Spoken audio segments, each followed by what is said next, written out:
Тизелеп жашаганча тике туруп өлгөн артык.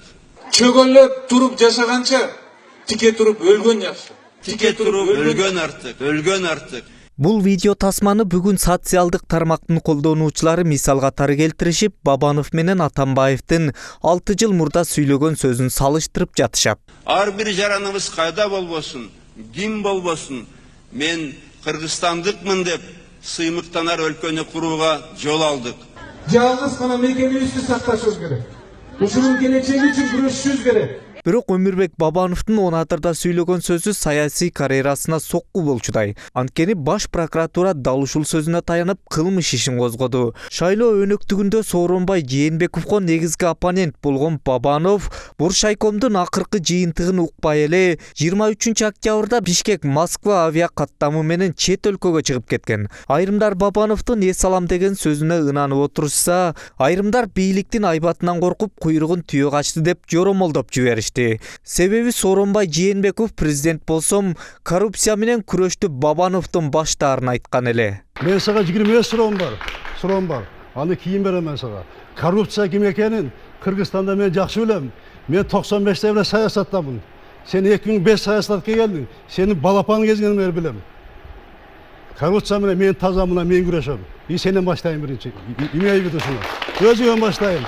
Сот менен чечкен миллиардтарды, ошонун баарын кайтартырам кийин. Мына мени баштадыңбы? Мен да кайтам мынакей. Бабановдун ишенимдүү адамдары анын кайтып келишине бөркүндөй ишенишет. Анткени алар чет өлкөдө Бабанов бийликтин кысымынан качып эмес, ден соолугуна байланыштуу дарыланып жүргөндүгүн бышыкташат. Бирок Бабановдун кайсы күнү келерин азырынча так кесе эч ким айта албайт. Биринчиден, Омурбек Толтоолович белгилүү саясатчы, чоң фракциянын, оппозициялык фракциянын лидери.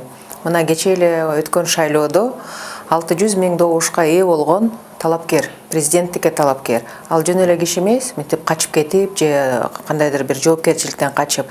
Мен ойлойм, жанагы сөздөрдүн баары негизсиз. Аны бүгүн же эртең келет деп мен так айта албайм. Мен ойлойм, ден соолугу кичине чындалып эметсе, сөзсүз түрдө ал киши келет. Ал качып кете турган киши эмес. Анын деңгээли да кандай эмес. Башкы прокуратура Бабановду конституциялык түзүмдү күч менен алмаштырууга чакырык жасоого жана улуттар аралык кастыкты козутууга айыптап жатат. Саясат талдоочулар көзөмөл органы козгогон кылмыш ишти кезектеги саясий буйрук катары сыпаттап жатышат. Камайбыз деп коркутушат, көп кишилер камалганга даяр эмес.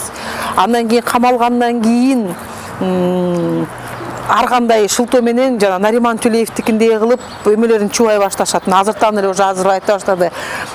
Банкты кандай сатып алган дегендерди чубашат, МТСти кантип өзүнө алгандарды чубашат. Ошентип отуруп баягы Нариман Төлеевдин туугандарына чейин барып алып салсын деген мыйзамсыз бир кадамдар жасабады эле. Уже иштеп калган. Алчы Кыргызстанда уже көрсө иштейт турбай деп коюшкандагы ушул эле схема менен азыр Бабановдун дагы ушундай мүлктөрүн тартып алганга чейин барышып, ушундай ишти аракеттер жасайт.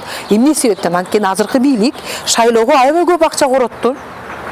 Бийликке келиш үчүн каражат короткондон кийин азыр алар короткон каражаттын баарын кайра толуктай башташат. Акыркы күндөрү саясий репрессияга кабылган депутаттардын саны көбөйүп барууда. Кесиптештерин коргоонун ордуна парламентарийлер тескерисинче соттордун колуна улам бирден салып берип жатышат. Буга чейин парламенттеги негизги оппозиционер Текебаевге кылмыш иши козголуп, камакка алынганда саясий репрессия уланаарын кыргакы саясатчы абакта жатып эскерткен. Бабановдун фракциялаштары лидерине козголгон кылмыш ишине парламенттик комиссия түзүүнү ниеттенип жатышат. Анткени менен башка депутаттар адаттагыдай башын кумга тыгып, өз баштарын коргоп калары шексиз дешет саясат талдоочулар. Ал анткени бир кездерде Текебаевди каптаган кара булут Бабановду көздөй агып баратканы айкын дешет алар.